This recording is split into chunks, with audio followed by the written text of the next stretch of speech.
एक दिन ऑयल, एक खूबसूरत मोर, अपने जीवन के सबसे अजीब और अद्भुत अभियान पर निकलने वाला था। वह अपने रंग बिरंगे पंखों के साथ जंगल के एक कोने में घूम रहा था। टील को हमेशा जंगल के अंदर छिपी एक रहस्यमयी झील के बारे में सुनना अच्छा लगता था। ऐसा कहा जाता है कि झील अपनी चमकदार सतह के भीतर छिपी बहुमूल्य चीजों की रक्षा करती थी और केवल शुद्ध दिल वाले ही इसे देखने के लिए भाग्यशाली थे। एक दिन टील ने फैसला किया कि वह झील का पता लगाएगा। अपने पंख फैलाने के बाद वह अपने पैरों से हवा को चीरता हुआ जंगल में गहराई तक चला गया। वह कई दिनों तक झील की तलाश में चलता रहा।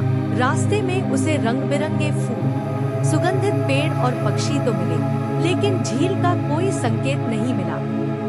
आखिरकार एक सुबह टेल एक घाटी में पहुंच गया, जहां एक खूबसूरत झील की सतह चमक रही थी। यह वही झील थी जिसके बारे में उसने सुना था।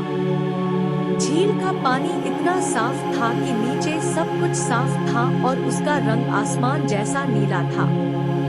टील ने झील के किनारे पर कदम रखा और पानी में अपना प्रतिबिंब देखा, लेकिन यह कोई साधारण प्रतिबिंब नहीं था।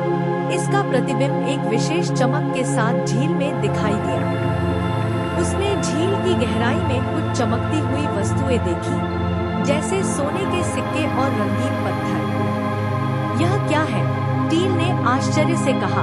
इससे पहले कि वह कुछ और समझ पाता, झील की सतह से एक धीमी आवाज आई, टेल, तुमने मुझे पा लिया है और अब तुम मेरे रहस्यों को जानने के योग्य हो।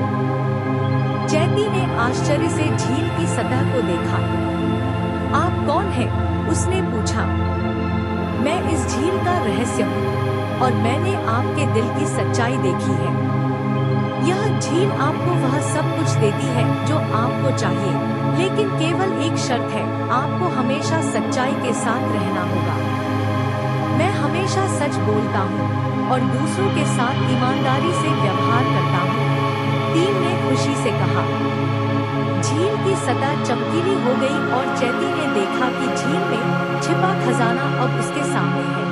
लेक ने कहा, तुम्हारा हृदय शुद्ध है, इसीलिए तुम्हें यह खजाना मिल रहा है। लेकिन याद रखो, इस खजाने की सबसे बड़ी दौलत सच्चाई है, जो तुम्हारे दिल में है।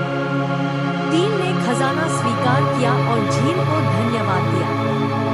फिर वह अपने जंगल में वापस चला गया और उसके दिल में यह सबक था कि सत्य सबसे बड़ा धन है। टील अब जंगल में सबसे बुद्धिमान और सम्मानित मोर के रूप में जाना जाने लगा और उसके साहसिक कारनामों की कहानी हर किसी की जुबान पर थी।